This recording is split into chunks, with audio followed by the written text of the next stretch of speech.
ओम शांति। ओम शांति।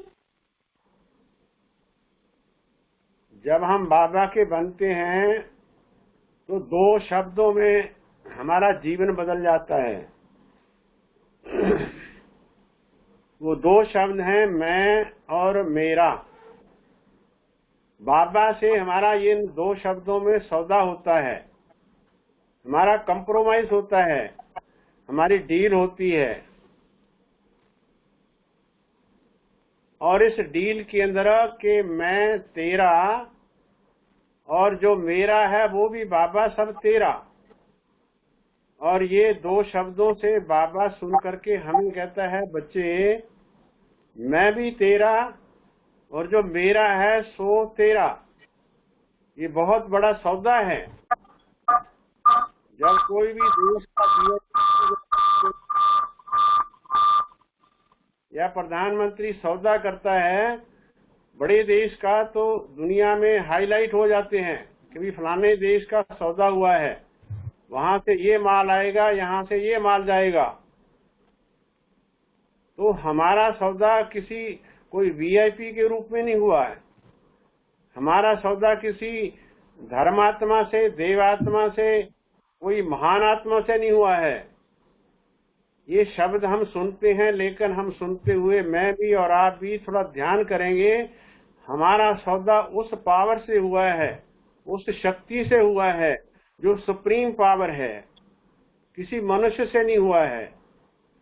और सौदे में भी देखिए, जैसे ही हमने कहा बाबा मैं तेरा और जो मेरा है सो तेरा, और बाबा ने भी कहा मेरा वाला मैं भी तेरा और मेरा भी तेरा। आप सोचिए, ये शब्द हम सुन रहे हैं, मैं भी सुन रहा हूँ कि हमारे पास क्या था हम बाबा को देने के लिए। फिर भी उसने ये स्वीकार किया कि कोई बात नहीं, तू भी मेरा और जो तेरा कक्षपण है, तमो प्रधान है, वो मेरा। उसको उसने स्वीकार किया है, उसने एक्सेप्ट किया है उसने।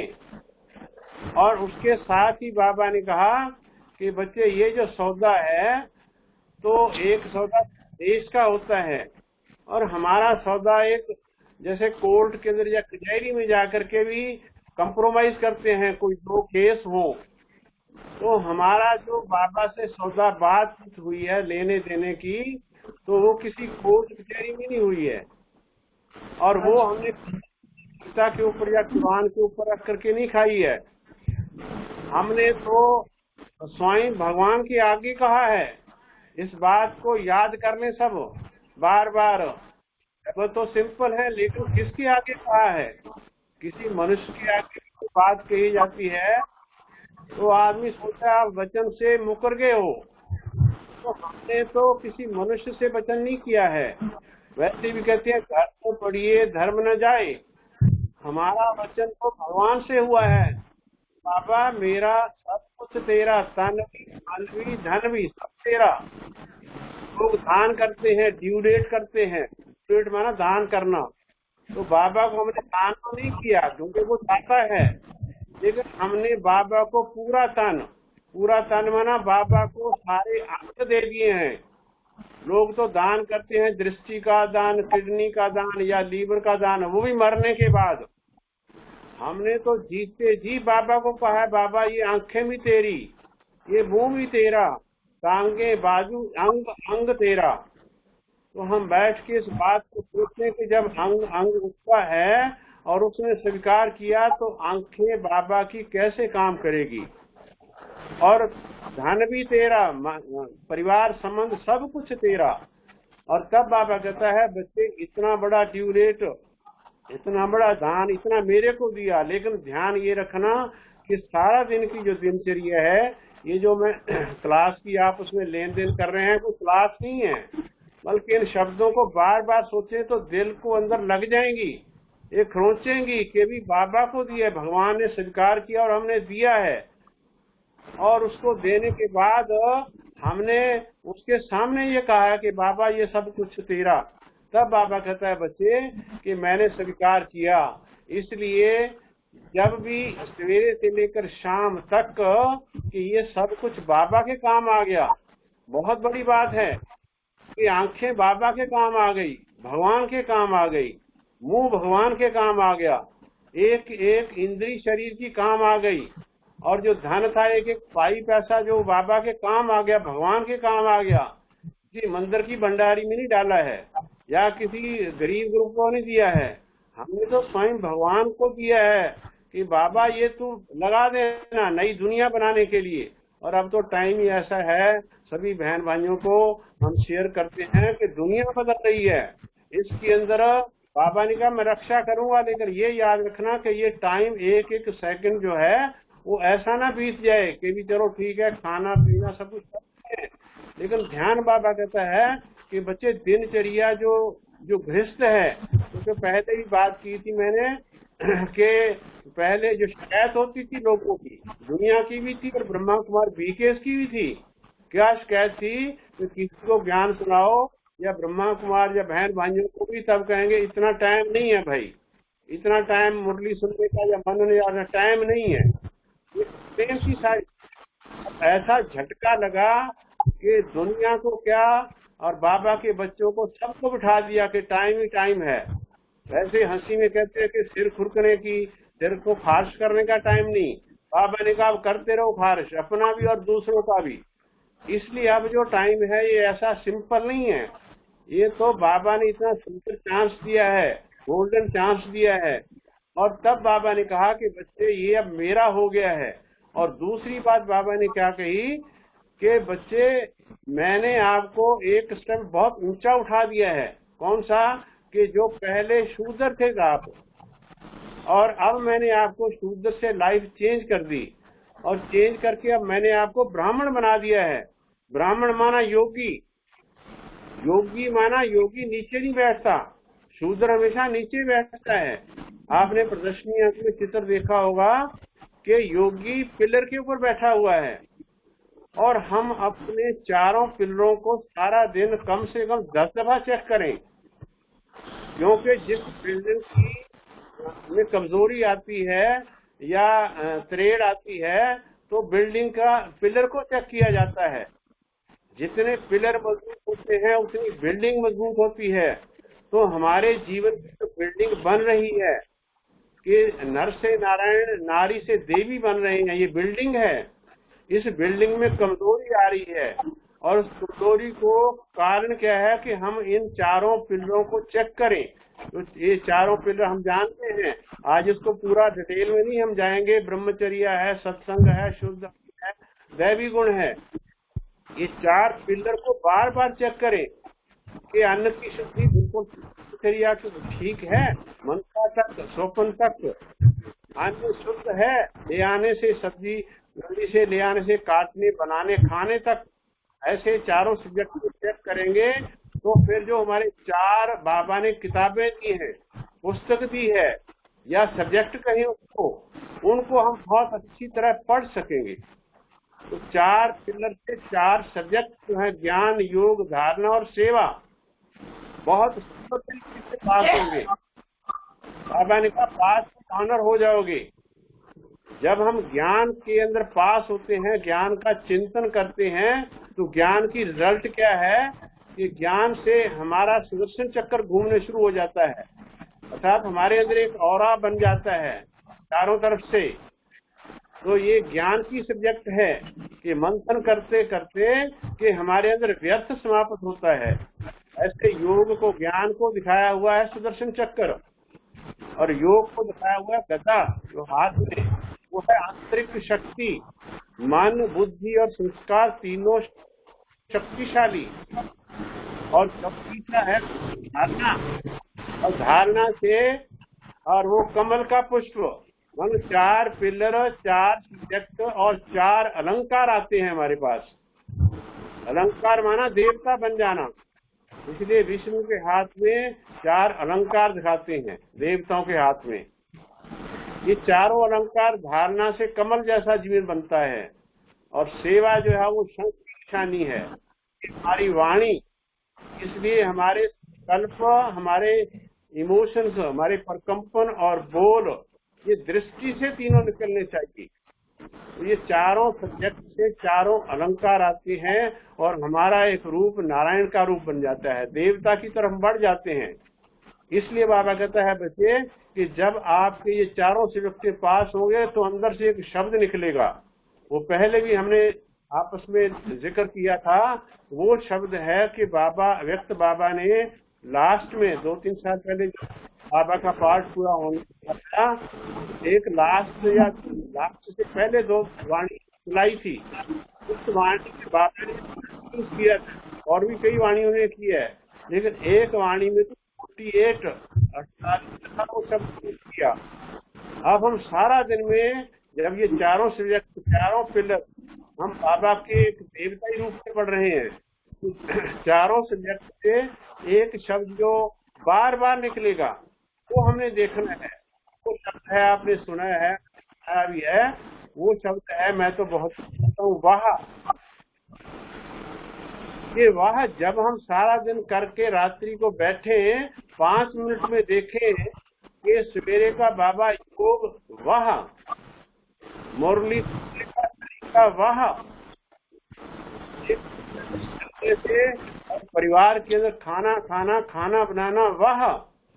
ऐसा नहीं कि किसी ने मेरी कहना नहीं माना, मुंह ऊपर नीचे कर लिया, तो वाह की जगह दिन भर देखो। मैं तो इसको चेक किया कि कितनी बार वाह निकलता है, और में से 10 बार 20 बार निकलता है, बाकी सारा जो 80 बार वाह की जगह कुछ और ही निकलता है। ऐसा है क्यों, ऐसा क्यों है? इसलिए बाबा कहता है ये वाह शब्द को चेक करो सवेरे से शाम तक, कि मेरे दिनचर्या और मेरे स्वप्न जब सवेरे उठे कि अरे वाह बाबा, कि रात्रि को जो स्वप्न था मैं तो सेवा कर रहा था, मैं तो किसी को समझा रहा था, मैं तो लगा हुआ था, मैं तो देवताओं की दुनिया देख रहा था, हमारे स्वप्न बदल जाएं। तो तब बाबा कहता है कि आप ये वाह शब्द जो है ये बहुत काम में आएगा, मतलब सारा दिन आपको खींचेगा और आपको, जैसे बाबा कहता है, साइलेंस रिटायरमेंट हो जाएगी आपकी, कि घर खींचेगा। इसके साथ ही बाबा कहते हैं जब ये आप करेंगे, ऐसा जीवन पिलर को भी चेक करेंगे और चारों सब्जेक्ट को भी चेक करेंगे और बड़ा आनंद आएगा। मैं तो इसकी प्रैक्टिस करना बहुत अच्छा लगता है मेरे को दिनचर्या। अब उसने एक शब्द बाबा ने और कहा है, वो है, आपने प्रदर्शनी का चित्र देखा होगा, परशोत्तम संगम युग का चित्र बना हुआ है।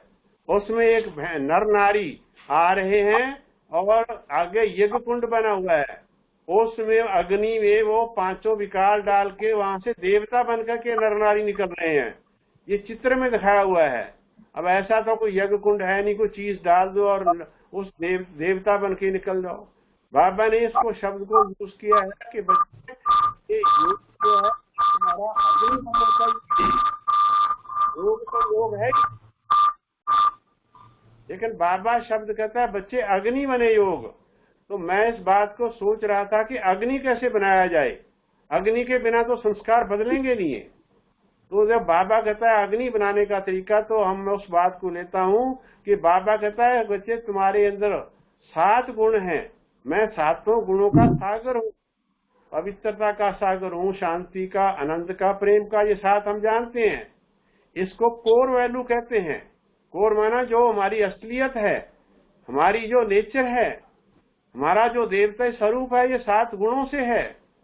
ये जो आज की जो व्यर्थ संकल्पों की या कुछ उन चीजों की, ये तो है ही नहीं। तो लॉकडाउन तो हमें सिखा रहा है कि भी देवता दुनिया बदल रही है, तुम बदलो। इसलिए हमारा स्लोगन है कि स्व परिवर्तन से विश्व परिवर्तन। लेकिन अब तो लगता है कि विश्व परिवर्तन से दुनिया परिवर्तन, जिसने नहीं बदलना वो भी बदल रहा है। खाने पीने का भी सात्विक की तरफ चले आ रहे हैं, तामसिकता तो छोड़ रहे हैं। तो हम तो कह रहे थे हम बदलेंगे, दुनिया बदलेगी।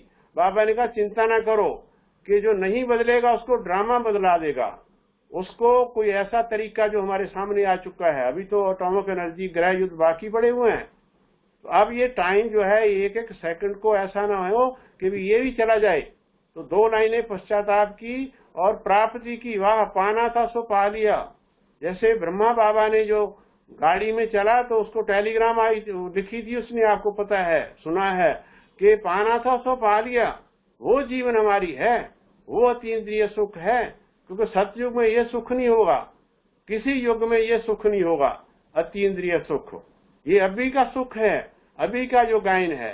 तब बाबा कहता है बच्चे इसको योग को अग्नि बनाओ। अब हम कुछ पॉइंट लेते हैं, अग्नि कैसे बन जाए, मैं इस बात को सोच रहा था। अब हम एक बाबा कहता है सातों बातें हैं। जैसे मानो बाबा कहता है ज्ञान को जब घुमाते हो, मैं ज्ञान का सागर हूँ और आप बच्चे मास्टर ज्ञान स्वरूप हो। और जब आप ज्ञान को घुमाते हो, चिंतन करते हो, तो चिंतन लोगों में तो चिंता है, आपका चिंतन है, और चिंतन से आपकी फिल्म बन जाती है ज्ञान के मंथन करने से। और फिल्म देखने में तो आनंद आता है, और जिसकी फिल्म बनी हो उसकी तो बात ही मत पूछो, वो तो हवा में उड़ता है। तो हम फिल्म नहीं देख रहे, हम अपनी फिल्म देख रहे हैं। हम ही डायरेक्टर हैं, हम ही एक्टर हैं, हम ही बाबा के साथ सतयुग में थे, परम धाम में थे, फिर सतयुग में आए, ये फिल्म है पूरी की पूरी। तो आप सोचिए सुदर्शन चक्र जो पहला ज्ञान का पॉइंट है कि बल्कि आप मास्टर ज्ञान सागर हो, बहुत बढ़िया पॉइंट है कि मास्टर ज्ञान सागर कल्प वृक्ष के ऊपर, पूरे वृक्ष के लास्ट में ब्रह्मा बाबा पीछे को हाथ करके खड़ा हुआ है, और उसकी पोजीशन क्या है, वो देख रहा है कि मेरे विश्व का क्या हाल हो गया। ये पोजीशन जब मैं उस फोटो को देखता हूँ तो बाबा कहता है मेरे बच्चे भी तो मेरे साथ हैं, कि लोग तो कहते हैं देख तेरे संसार की हालत। बाबा कहता है तुम्हारा भी तो संसार है, तुम्हारा ही तो है, मेरा तो मैं तो बना के चला जाऊंगा। इसलिए बाबा कहता है ज्ञान का चिंतन सुदर्शन चक्रधारी बन जाता है, बहुत चिंतन का स्वरूप बन जाता है, चक्कर घूमता है। और ऐसे ही दूसरा पॉइंट है पवित्रता का। मैं सातों पॉइंट लेता हूँ, सिर्फ क्लास के लिए नहीं, मैं क्लास करा रहा हूँ नहीं, चिंतन के लिए। आज सारा दिन चिंतन करना, फिर कुछ रिपोर्ट भी बताना कि हाँ चल रहा है। नहीं तो क्या करते हैं कि क्लास अच्छी है, ताली मार दी। ताली मारने का मतलब दो होता है, एक तो बहुत अच्छा क्लास कराई या बहुत अच्छा बोला, दूसरी ताली होती है जो सुनाया था वो सब झाड़ दिया हमने। तो ये सोचना है कि ताली जो है वो किस प्रकार की बना रहे हैं, कि वाह वाह मैं भी वाह वाह, या ताली मार दी तेरा तुझको अर्पण, के भी जो सुना है बहुत कुछ माल मिल रहा है, भंडार मिल रहा है, अंबार मिल रहा है, चारों तरफ देखो, यूट्यूब देखो, क्लासें देखो, ये देखो। मैं तो सोच रहा था कि इतना तो बाबा लॉकडाउन से पहले माल नहीं मिला है जितना अभी मिला है। दूसरा पॉइंट पवित्रता का है। जब मैं ये सोचता हूँ बाबा मैं मास्टर पवित्रता का सागर हूँ, पवित्र स्वरूप हूँ, मैं आत्मा पवित्र, बार बार संकल्प करना एक ही, मैं पवित्र स्वरूप हूँ। और जैसे हम इस पवित्र स्वरूपता का संकल्प करते हैं तो हमारी दृष्टि आत्मिक बनती है। ऐसा लगता है कि मस्तक पर मैं ज्योति मणि सितारे के समान चमकती हूँ, ये स्पष्ट दिखाई देता है। अरे वाह बाबा कमाल हो गई। ये पवित्रता की शक्ति का काम करता है कि जब हम बार बार संकल्प करते हैं मैं पवित्र स्वरूप हूँ। थोड़ा मैं जल्दी करता हूँ ताकि पॉइंट पूरे हो जाए। तीसरा है कि बाबा ने कहा कि सुख, सुख माना खुशी, मैं सुख स्वरूप आत्मा हूँ, आप सुख के सागर हैं, मैं तो खुशी से भरपूर हूँ। और जब आदमी खुशी से भरपूर होता है, उसके चक्कर सोचता है खुशी की बातें बाबा की, तो खुशी वाला व्यक्ति उड़ता है। तो ये फरिश्ता स्वरूप बन जाते हैं हम, कि सच में अरे उड़ रहे हैं हम तो ऐसी दुनिया से पहले। ये दुनिया है एक सतयुगी दुनिया, क्या होगी जो ये देव तो फरिश्तों की दुनिया है। सच में ये तो इतनी खींचती है। मैं तो कई दफा हंसी में कहता हूँ कि मान लीजिए एक पार्क के अंदर ब्रह्मा बाबा मुरली सुना रहा हो और दूसरी तरफ श्री कृष्ण मुरली बजा रहा हो, तो आप जा रहे हो तो किधर जाएंगे, श्री कृष्ण की तरफ जाएंगे या फिर ब्रह्मा बाबा की तरफ जाएंगे? दिल करेगा पहले ब्रह्मा बाबा की मुरली सुनने। तो अब वो टाइम है भाई, अब वो समय है, श्री कृष्ण की दुनिया तो आने वाली है। तो ये है सुख स्वरूप, खुशी स्वरूप। तीसरा पॉइंट है मैं शांत स्वरूप आत्मा हूँ, शांति का गुण, मैं शांत स्वरूप हूँ। बार बार इसको कीजिए, 5 मिनट कीजिए, तो ऐसी शांति अंदर जम जाएगी। इसकी रिजल्ट क्या होगी कि हमें घर खींचेगा कि चलो भाई घर चलो, परमधाम चलो। अपना घर खींच रहा है, घर खींचेगा, बाप खींचेगा, एकांत खींचेगा और अंतर्मुक्ता खींचेगी। ये 4 बातें खींचेगी कि मैं शांत स्वरूप आत्मा हूँ। तो ये पॉइंट को हम सोचे कि सच में अनुभव में आ गया है, खींचता है या फिर मुरली सुनी दिन में जो है वो थोड़ी फिर आवाज ऊंची होगी, फिर वैसे का वैसा जैसे कि जैसे थे। बाबा कई दफा कहता है ना कि वो हम ऐसे बाबा के बच्चे तो नहीं है, लेकिन बाबा तो दुनिया के लिए कहता है कि किसी को ज्ञान सुनाओ, टट्टू होता है ना, उसको नलाओ धुलाओ और फिर वो लेटा बेटा मार देता है। ऐसे तो हम नहीं है बाबा के बच्चे, लेकिन फिर भी अपने आप को के कुछ रह ना जाए, सब कुछ पा लें। और अगली बात है, बाबा ने कहा जो ये शांति के साथ फिर है हारमोनियस। हारमोनियस माना आनंद स्वरूप, मैं आत्मा आनंद स्वरूप हूँ। इसको कहते हैं आनंद को हारमोन्स, हारमोनियम। जब हम कहते हैं मैं आत्मा आनंद स्वरूप हूँ, सारे गुणों का मैं आनंद ले रहा हूँ, शांति का भी, आनंद का भी, प्रेम का भी, जब ये सारा आनंद ले रहा हूँ तो हमारे शरीर के जो हार्मोन्स हैं, जो कोशिकाएं हैं, पूरे शरीर में ये फैल जाता है। जैसे हारमोनियम बजता है ना, तो उसके सारे गामा पादे ये सब बजते हैं तो अच्छा लगता है। सारे साज, ढोलकी भी और वो और बंसरी भी, सारे इकट्ठे साज बजते हैं तो साज अच्छे लगते हैं। ढोलकी वाला ढोलकी बजा रहा है और वो हारमोनियम वाला उधर मार रहा है, नाचने वाला कहीं और टांग मार रहा है, तो आनंद नहीं आता। तो हारमोनियस माना आनंद, माना कि हमारी पूरा शरीर के एक एक कोश का एक एक सेल हंस रहा है।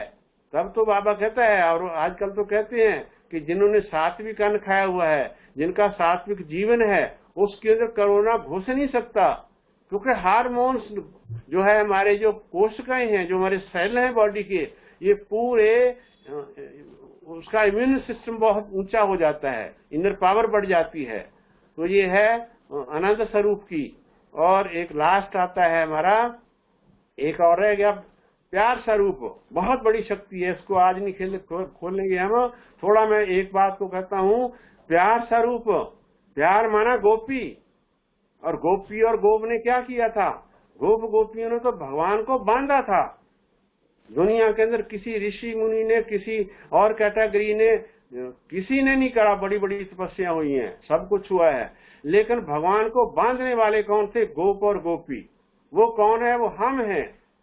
तो आज दिन में आप सोचना, शाम तक बता भी देना उर्मिला दीदी को कि भी हमने बांधा है, हम बांध सकते हैं कि बाबा यहाँ खड़े रहो आप।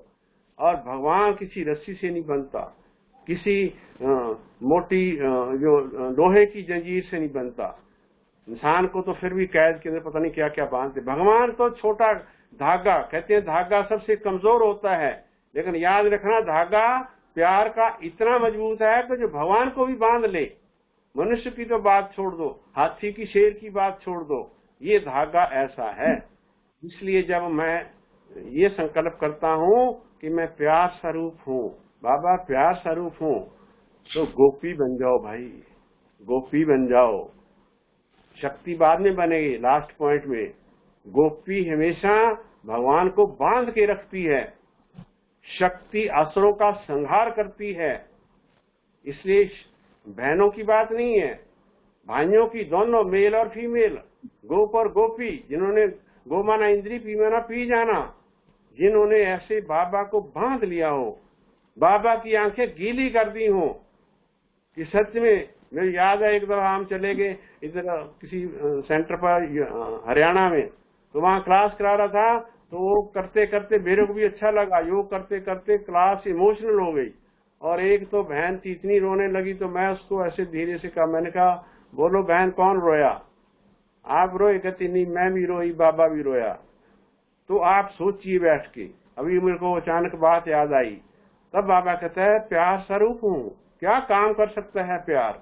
नारी को लक्ष्मी, नर को नारायण बना सकते हैं प्यार की शक्ति। लास्ट है पावर, शक्ति स्वरूप। मैं आत्मा शक्ति स्वरूप हूँ, और जैसे हम ये कहते हैं मैं शक्ति स्वरूप हूँ, तो आप सोचिए कि जैसे दुर्गा के हाथ के अंदर असुरों का संहार करती है, चाहे हमारा देवता हो चाहे देवी हो, क्या फोटो बनाई हुई है। शक्ति स्वरूप, वरदानी स्वरूप, हमारे आंखों से, हमारे हाथों से, टांगों से वरदान निकल रहे हैं। इसलिए लोग भक्ति मार्ग में कहते हैं कि थोड़ी तो नजर डाल दो, नजरों से तो निहाल कर दो, हाथों से आशीर्वाद कर दो। भक्ति मार्ग में लोग चरणों के पानी पी के धो के पीते हैं, मानो चरणों से भी प्रकंपन निकलते हैं, पूरे शरीर में से निकलते हैं। तो जब हम ये आत्मा बार बार संकल्प करती हैं कि मैं शक्ति स्वरूप हूँ, शक्ति स्वरूप हूँ, तो बहुत ही आनंद। मैं तो अपने थोड़ा अनुभव आपको सुना रहा हूँ, तो इतना अच्छा लगता है। 2-2 मिनट भी आप खींचते हैं ना, तो सातों शक्तियां खींचती हैं, बाबा खींचता है। अरे वाह बाबा, क्या थे, क्या बन गए हैं। सातों गुण जो है बार बार रोटेट होते हैं। और तब बाबा कहता है कि बच्चे फिर आपको दुआएं मिलेंगी आत्माओं की। जो आत्मा जार, आप सोचिए कि लोग तो कहते हैं अल्लाह आएगा, उसमें आता है कि खुदा आएगा, कब्रों से जगाएगा। अब तो कब्रें भी फुल हो चुकी हैं, अब तो जिंदा इंसान भी जो है पुकार रहे हैं। तो बाबा कहते कहाँ हो, कहीं आग लग जाए फायर ब्रिगेड को बुलाते हैं, कोई केस हो जाए पुलिस को बुलाते हैं, बीमार हो जाए तो मरीज बढ़ जाए डॉक्टरों को बुलाते हैं। अब समय आ चुका है बच्चों की पुकार का, इसलिए खड़े हो जाओ बच्चे कि बाबा भी आ गया और हम भी आगे हैं। और ये अंदर के अंदर आना चाहिए, इससे दुआएं मिलेंगी। अपनी तो दुआएं हैं ही, बाबा भी देगा, लेकिन दूसरों से दुआएं मिलेंगी। और दुआएं फिर ऐसा फ्लाई करा देंगी, उड़ता उड़ता उड़ता बना देंगी, पक्षी बना देंगी। टाइम आपका हो गया, मैं थोड़ी सी 2 मिनट आपका और लेता हूँ। दुआओं की बात आती है, शायद आपने सुना होगा। एक दफा मैं अपने यहाँ से दिल्ली गया, गांव जरूरी काम था। तो जब मैं गांव गया तो गांव में मेरे ऑपरेशन था आंखों का। तो मैंने सोचा, अचानक संकल्प आया कि ऑपरेशन से पहले मैं एक प्रदर्शनी कर दूं। तो वहाँ सेंटर को मैंने बहन को कहा, मैंने कहा कि प्रदर्शनी कर लें हम 2 दिन, फिर ऑपरेशन करा लेंगे। उसने ठीक है, ऑपरेशन किया हमने, प्रदर्शनी की। तो उसके बाद जब ऑपरेशन में चला गया, मेरी आंख का ऑपरेशन था, ऑपरेशन थिएटर में गया तो मेरे को डॉक्टर ने वो शुरू किया। तो एक, क्योंकि मेरे को दिखाई तो दे नहीं रहा था, ऑपरेशन हो रहा था, एक बहन आई, उसकी आवाज आई, उसने कहा डॉक्टर साहब ये अपना ही आदमी है, अपने घर का ही है, थोड़ा ध्यान से करना।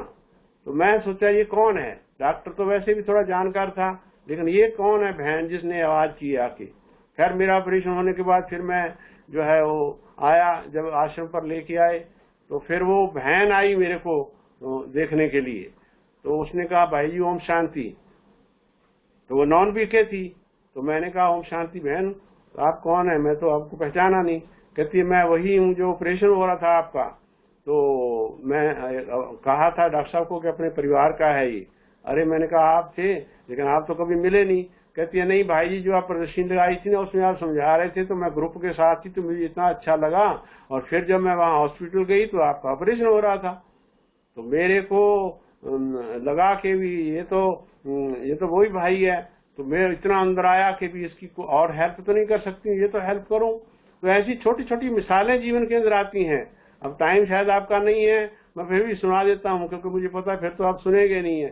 क्योंकि घर का जोगी जोड़ा, जैसे हंसी में कहते हैं, किसी को व्यक्ति होटल में चला गया, उसने कहा अरे भाई यार तेरे जो समोसे आज ठीक नहीं है, जो परसों बनाए थे वो बड़े अच्छे थे।